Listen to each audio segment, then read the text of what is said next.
सच्चिदानंद रूपाय। ईश्वर सत्य है, सबको उसकी आवश्यकता है। चित ईश्वर रहते कहाँ हैं? बताओ भगवान कहाँ रहते हैं मैया जी? भगवान कहाँ रहते हैं? जोर से बोलना, मैया, ओ मैया, कहाँ रहते हैं भगवान? कहाँ? यहाँ? तो चलो मैं एक्सरे करा लेता हूं। यदि भगवान यहाँ रहते हैं तो एक्सरे करा लेंगे, आ जाएंगे यहाँ एक्सरे में। एक्सरे में सब चीज आ जाती है जो अंदर होती है। आएंगे भगवान एक्सरे में। आप कहते हो भगवान यहाँ रहते हैं, यहाँ यहाँ यहाँ यहाँ एक्सरे कराएंगे तो आएंगे। बोले नहीं आएंगे महाराज जी, मत पैसे लगाओ, नहीं आएंगे, सच्ची नहीं आएंगे। भगवान को आपने गलत जगह बिठा रखा है।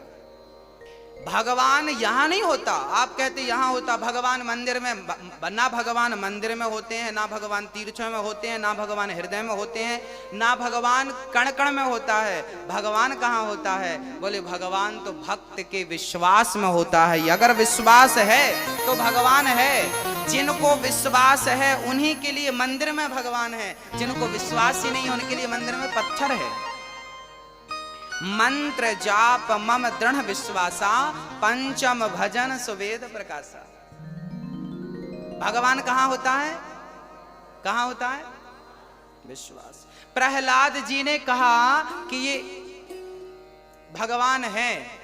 हिरण्यकश्यप ने कहा चल बोल, कहां तेरा भगवान? खंबा पर है। प्रहलाद जी ने इशारा कर दिया, इस खंबे पे है। हिरण्यकश्यप ने कहा इस खंबे पे है? हाँ हाँ इस खंबे पे है। जो खड़ग निकाल कर प्रहार किया, खंबा टूट गया। कहां है तेरा भगवान? अब भगवान को लगा कि यदि मैं आज नहीं निकला तो मेरे भक्त का वचन मिथ्या हो जाएगा, फिर कौन यकीन करेगा। तो भक्त के वचन को सिद्ध करने के लिए भगवान नरसिंह को प्रकट होकर यह कहना पड़ा कि मेरा भक्त जिस तरफ इशारा कर दे मैं वहीं हूं। भगवान कहां? बोले भक्त की जहां हां भगवान वहां। भक्त की हां भगवान वहां। आपकी जहां हां है, ईश्वर यहां है, बस ईश्वर वहां है। प्रेम चाहिए। दही में, दूध में मक्खन होता है कि नहीं? घी होता है कि नहीं? क्या जरूरत पड़ती है? जरूरत किस चीज की है? अब दूध को कोई लिए घूमे, भाई साहब इसमें मक्खन तो है नहीं, हमें लगता गलत दूध दे दिया, हमें मक्खन वाला दूध चाहिए। एक सज्जन बोले दुकानदार से, भाई साहब दूध देना। दूध दिया। अरे बोले ये दूध नहीं, मक्खन वाला दूध चाहिए। अरे भाई इसमें मक्खन है। अरे भाई पागल समझ रहे यार, मक्खन हो दिखाई पड़ता हमें, होता तो पागल समझ रहे हो, हम पढ़े लिखे लोग हैं। अब बताइए दूध में मक्खन है पर उसे नजर नहीं आ रहा। भाई साहब तुझे नजर तब आएगा जब तुझे विधि पता होगी। दूध का दही बनता है, दही का फिर मंथन होता है, और जब मंथन होता है तो फिर आपको ऊपर ही मक्खन के दर्शन हो जाते हैं। फिर आपको अंदर हाथ डालने की भी जरूरत नहीं पड़ती। छाछ छाछ नीचे, मक्खन मक्खन ऊपर। बस जैसे दूध के कण कण में घी विद्यमान है, मक्खन विद्यमान है, ऐसे ही सृष्टि के कण कण में मेरा कन्हैया है। पर दही का जब तक मंथन ना किया जाए मक्खन तक पहुंचना पॉसिबल नहीं है। ऐसे ही जब तक भक्ति ना की जाए, प्रेम ना किया जाए, तब तक उस कृष्ण तक पहुंचना भी संभव नहीं है। प्रेम के मंथन से ही, भक्ति के मंथन से ही परमात्मा रूपी मक्खन प्रकट होता है। भक्तों, भगवान चित स्वरूप है, हम सबके भीतर हैं। तुलसीदास जी कहते हैं सत्य बराबर तप नहीं, झूठ बराबर पाप, जागे हृदय साच है, प्रभुता के हृदय आप। जिसके हृदय में सत्य है उसके हृदय में ईश्वर है, जिसके हृदय में सत्य नहीं है उसके हृदय में ईश्वर सत्यम ब्रूयात्। ईश्वर का नाम है आनंद। आनंद ही आनंद। संसार में जो भी आनंद हमें प्राप्त हो रहा है वो ईश्वर का स्वरूप है। करते क्या है भगवान? विश्वोत्पत्त्यादि हेतवे, विश्व की उत्पत्ति करना, पालन करना, ये मेरे कन्हैया का नित्य का काम है। हाँ, ये दुनिया को बनाना ये दुनिया को बनाना, बना के फिर चलाना, बस इसी का काम है, बड़ा जबरदस्त इसका इंतजाम है। ये दुनिया को बनाना, बना के फिर चलाना, बस इसी का काम है, बड़ा जबरदस्त इसका इंतजाम। ये कन्हैया का काम है, हमें बनाना, हमें जन्म देना। माँ के गर्भ में 9 महीने तक हमें बनाया, फिर हमें बाहर किया, जब दांत न थे तब दूध दिया। देखिए भगवान की कितनी बढ़िया परवरिश है हमारे लिए। जब दांत न थे तब दूध दियो, अब दांत दियो तो को अन्न भी दे हैं। जल में थल में पशु पक्षिन की सबकी सुधि लेते हैं, तेरे हूँ ले हैं। जान को देते अजान को देते, जहान को देते वो तो को भी दे हैं। रे मन मूर्ख सोच करे, क्यों सोच करे कछु हाथ न आए। जब दांत नहीं थे तब पीने को दूध दिया, अब दांत दिया है तो चिंता ना कर, पेट भर भोजन देगा ही सही। वो भूखा घुमा सकता है पर भूखा किसी को सुला नहीं सकता। ये भगवान का काम है, सृष्टि बनाना, पालन करना। एक रूप में भगवान, विष्णु के रूप में भगवान सृष्टि को पालित करते हैं, पालन करते हैं। ब्रह्मा रूप में उत्पन्न करते हैं, शिव रूप में संहार करते हैं। तापत्रय विनाशाय कहते हैं, जो भगवान की शरण में होता है जीवन में कभी दुख नहीं आता। कोई तन दुखी, कोई मन दुखी, कोई धन बिन रहते उदास, थोड़े थोड़े सब दुखी, सुखी राम के दास। संसार में सब दुखी हैं, कौन सुखी है? केवल भगवान के भक्त, वो सुखी है। इसलिए उनके बनकर रहिए। ऐसे भगवान राधा कृष्ण सहित, कृष्ण को राधा सहित श्री कृष्ण को श्री कृष्णाय वयम नुमः, हम उन्हें नमस्कार करते हैं। बोलिए कृष्ण कन्हैया लाल की। यम प्रव्रजन्त मनुपेत मपेत कृत्यम, द्वैपायनो विरह कातरया जुहाव। पुत्रेति तन्मयतया तर्वोभिने दुष्टं, सर्वभूत हृदयं मुनिमानतोऽस्मि। सुखदेव भगवान का जन्म हुआ। अच्छा, भागवत जी सबसे पहले किसने किसको सुनाई आपको विदित है? श्रवण करिए। ये भागवत कितनी बड़ी है मैं आपको बताता हूं। भागवत में श्लोक कितने हैं? 18,000। कितने श्लोक है मेरी माँ? अध्याय कितने हैं? 335। स्कंध कितने हैं? 12, 12। भागवत सबसे पहले किसने किसको सुनाई पता है आपको? किसने सुनाई? सबसे पहले भगवान नारायण ने अपने पुत्र ब्रह्मा को ये भागवत सुनाई। उस टाइम भागवत कितने श्लोकों की थी? आप कभी गंगोत्री जाएं, यमुनोत्री जाएं, या मां नर्मदा के उद्गम स्थल जाएं, अमरकंटक, तो जहां से गंगा निकलती है, यमुना निकलती है, नर्मदा मां निकलती हैं, पता है वहां पर ना वो बहुत छोटी सी होती है। नर्मदा जी जहां से निकली है वहां तो इतनी छोटी है कि आप छलांग लगा के पार कर लो, है ना? छोटा, उनका रूप स्वरूप छोटा है, पर वही आगे जाकर के क्या हो जाता है? बड़ा हो जाता। ऐसे ही भागवत सबसे पहले जब भगवान नारायण ने ब्रह्मा को सुनाई तब ये 4 श्लोकों की थी। केवल कितने श्लोक थे? अहमेवास्मेवाग्रे नान्यद यद सद सत्परम, पश्चादहं यदेतच्च यो वशिष्येत सोऽस्म्यहम्। ऋतीर्थं यत् प्रतीयेत न प्रतीयेत चात्मनि, तद्विद्यादात्मनो मायां यथा भासो यथा तमः यथा महान्ति। 4 श्लोकों के बड़े सुंदर शास्त्रों में हमारे गुरुजनों ने वर्णन किए हैं। फिर वही 4 श्लोक ब्रह्मा जी ने अपने पुत्र को सुनाया, देवर्षि नारद जी को। फिर वही 4 श्लोकों की भागवत जी नारद जी ने वेद व्यास जी को सुनाई। तो वेद व्यास जी ने सोचा कि भाई 4 श्लोक हम तो समझ सकते हैं, पर संसार के तुच्छ प्राणी अज्ञानी लोग सूत्र की भाषा नहीं जान सकते, इनको विस्तार करके बताना पड़ेगा कोई भी बात, तब ये जानेंगे। तब उन 4 श्लोकों की व्याख्या कर दी श्री व्यास जी ने, विस्तार कर दिया, इसलिए उनका नाम भी पड़ गया वेद व्यास, विस्तार करने के लिए। वेद व्यास जी का यथार्थ नाम है द्वैपायन। क्या नाम है? द्वैपायन। व्यास जी का नाम है द्वैपायन। उनका नाम जब वेदों का विस्तार किया, भागवत आदि का, उनका विस्तार के कारण नाम पड़ गया वेद व्यास। व्यास मीन्स विस्तार। विस्तार को, अधिक को संस्कृत में व्यास कहते हैं। तो वेद व्यास नाम। अच्छा, वेद व्यास जी के पुत्र हुए हैं।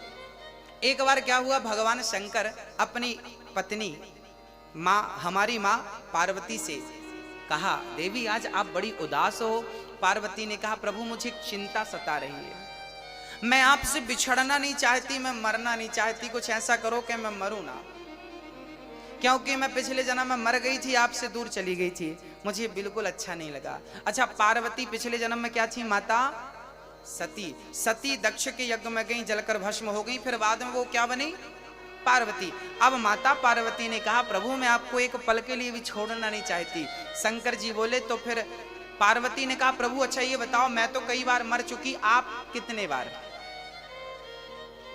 शंकर जी बोले, हम तो एक ही बार पैदा हुए हो तब से आज तक है, हम बार बार पैदा नहीं होते, हम मरते। भाई जो मरेगा वो पैदा होने की उम्मीद, मरेगा ही नहीं, सवाल ही नहीं खड़ा होता दोबारा पैदा होने का।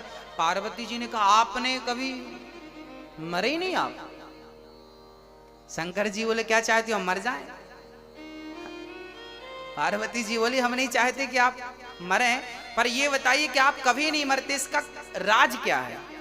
शंकर जी बोले, हमने अमर कथा सुन रखी है, और जो अमर कथा श्रवण कर लेता है वो कभी मरता नहीं, मृत्यु के चक्कर से सदा सदा के लिए मुक्त हो जाता है। पुनरपि जननम पुनरपि मरणम पुनरपि जननी जठरे शयनम भज गोविंदम गोविंदम भज मूढ़मते। आद्य शंकराचार्य जी ने कहा है कि जो गोविंद का भजन करता है, जो गोविंद की शरण में रहता, भज गोविंदम गोविंदम भज मूढ़मते। मूढ़मते मतलब हम, मूढ़मते मतलब अज्ञानी लोग है, अज्ञानी लोग। तू गोविंद का नाम जप, इसलिए जप ताकि तू यदि जपेगा तो आने जाने के चक्कर से, पुनरपि जननम पुनरपि मरणम, इस चक्कर से सदा सदा के लिए तू मुक्त हो जाएगा। पार्वती जी से शंकर जी ने कहा, मैंने उस नाम को बहुत जपा है, कथा सुनी है, इसलिए मैं मरूंगा ही नहीं। 7 दिन बाद राजा परीक्षित से सुखदेव जी ने यही पूछा, राजन क्या आप मरोगे? परीक्षित ने कहा, प्रभु मैं तो आत्मा हूं, आत्मा अविनाशी है, कभी नहीं मरती। जो भागवत सुन लेता है वो अपने स्वरूप को जान लेता है, वो इस बात को जान जाता है कि मैं कभी मरूंगा ही नहीं, क्योंकि वो अपने आप को शरीर नहीं आत्मा समझने लगता है। इसलिए शंकर जी ने कहा, देवी, पार्वती जी ने कहा, तो हमें भी वो कथा सुनाओ जिससे आप मरते नहीं हैं। शंकर जी बोले, चलो। अब शंकर जी पार्वती को लेके अमरनाथ चले गए। अमरनाथ के जंगल में डमरू बजाई, सारे पशु पक्षी भाग गए, पर एक छोटा सा शुक मीन्स तोता। अच्छा, ये तोता कौन था? जब राधा जी धराधाम में लीला करने आई, आज शायद बात होगी आपके उनसे, बात होगी आज या कल। आज कहां कहां चलेंगे मैं आपको बता। अच्छा, मैं 2 दिन की रूपरेखा बता देता हूं। इन 2 दिन में हो सकता कुछ जगह आज जाएं, कुछ जगह चले, इसलिए मैं समझा देता हूं। हम लोग 84 कोष की परिक्रमा में भांडीव वन चलेंगे, है ना? कहां चलेंगे? भांडी वन में क्या हुआ था? भांडी वन में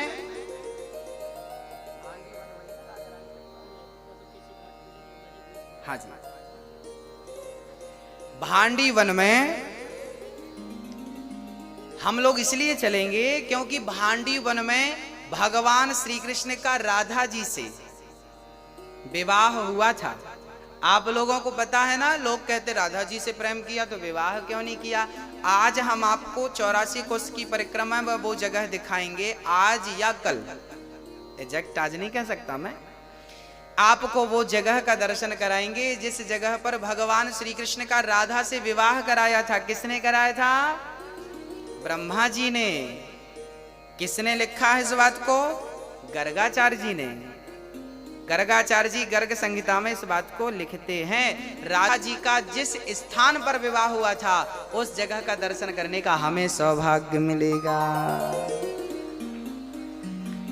भक्तों, अब एक जगह और है भरतौड़ बिहारी जी, जहां आज, अब मैं आपको रूपरेखा बता रहा हूं, अब यहां इनमें से कहां आज जाते हैं कहां कल, वो आपको हम वहीं बताएंगे।